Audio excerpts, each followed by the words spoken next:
So what's really going on here with Venezuela? Yeah, so this is a very complex issue, actually. But what's basically happening is that the U.S. is moving its forces in, just as you described, with the USS Gerald R. Ford, the biggest aircraft carrier in the world, uh, basically entering that particular part of the world. And since it's there, it was moved from Europe. It now gives the U.S. extra air power that it can potentially use against targets in Venezuela. Now, the Trump administration, has denied that it is going after regime change in Venezuela, but the types of forces that are arrayed against Venezuela or against targets in Venezuela is way more than what you need for a drug interdiction mission, and not quite enough to really affect regime change. So we're kind of in that gray zone right now in terms of the numbers of forces. But I think what the administration wants to do, Alex, is they want to have a presence in the area that will perhaps force change in Venezuela. But that's kind of where we are right now. Yeah, Nicolas Maduro, who leads Venezuela, has expressed concern that the Trump administration wants there to be regime change. Do you think that's what's going on here? And if so, how would that even happen?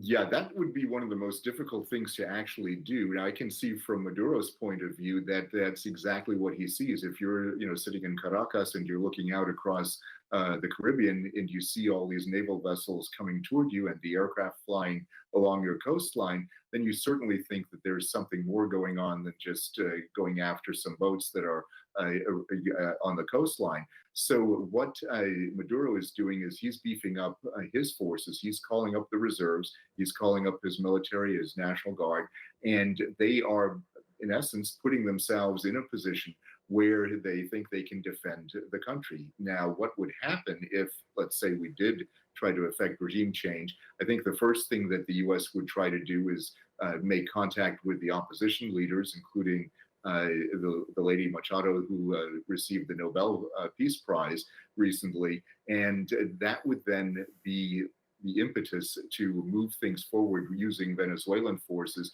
to, in essence, fight each other. Now, that's one possible scenario. Nobody has said that's going to happen yet, but it's certainly a possibility. So if I were Maduro, I'd be looking at this and I'd be concerned, to say the least. The Russians have moved some equipment into Venezuela.